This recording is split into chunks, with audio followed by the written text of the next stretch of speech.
Thank you my sister.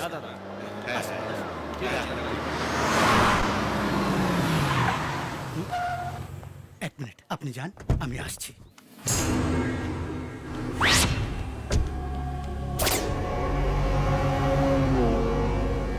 নমস্কার। নমস্কার। আসুন আসুন।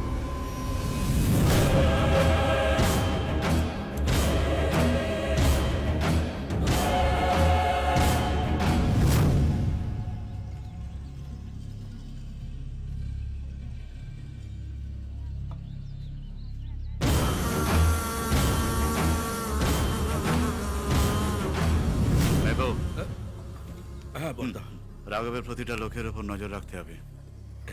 এখানে কিছু করতে এলে রেহাই পাবে না দাদা। সব কটাকে শুইয়ে রেখে দেবো। জুস ম্যাডাম, ফলের রস ম্যাডাম, নো থ্যাঙ্কস। খেয়ে নাও ম্যাডাম, খেয়ে নাও। জলের দরে ফলের রস না খেলে টোটাল লস।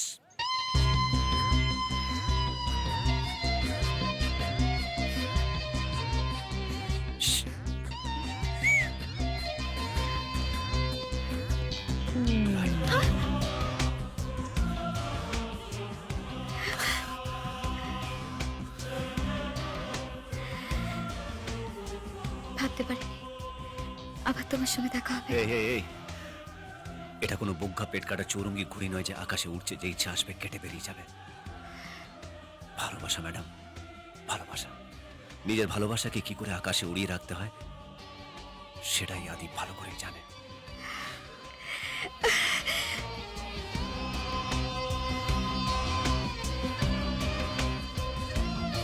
আচ্ছা, বেনারসে তোমার উপরে যারা অ্যাটাক করেছিল তারা কারা?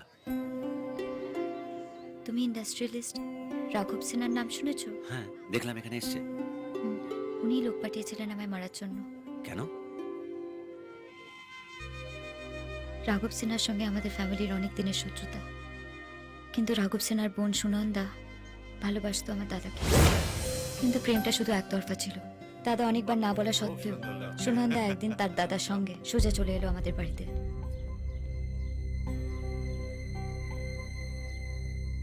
ভেবেছিলাম আমাদের শত্রুতাটা আরো কয়েকটা জেনারেশন ধরে চলবে, কিন্তু সুনন্দা তোমাকে ভালোবাসে, তাই আমি নিজে এসেছি তোমাদের বিয়ের কথা বলতে। রাঘব, আমি ওকে আগেও না বলেছি, তারপরে এখানে আসা তো পুরো সময় নষ্ট।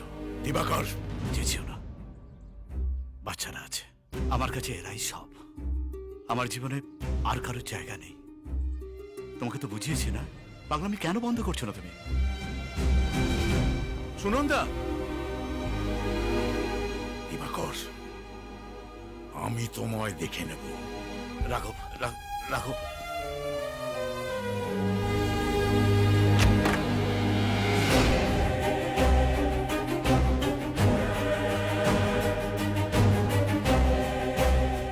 দিবাকর, আমি তোর বোনেদেরও ছাড়বো না।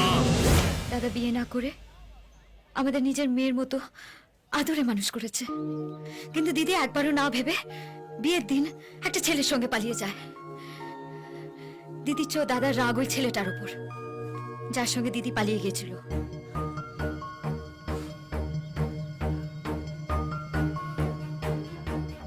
একটা সত্যি কথা বলবো রাই,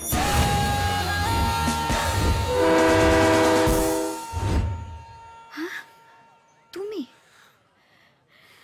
দাদা যদি একবার জানতে পারে যে তুমি সেই ছেলে যে দিদিকে বাড়ি থেকে বার করে নিয়ে গেছে, দাদা কোনোদিনও আমাদের সম্পর্ক মানবে না, আর দাদার বিরুদ্ধে যাওয়া সম্ভব নয়। দাদার বিরুদ্ধে তোমাকে যেতেও বলছি না। দেখো, বোন হিসেবে তুমি যেটা করছো সেটা 100% কারেক্ট, আর ভালোবেসে আমি যেটা করছি সেটা 100% লাভ লাভ লাভ লাভ লাভ 100% লাভ লাভ।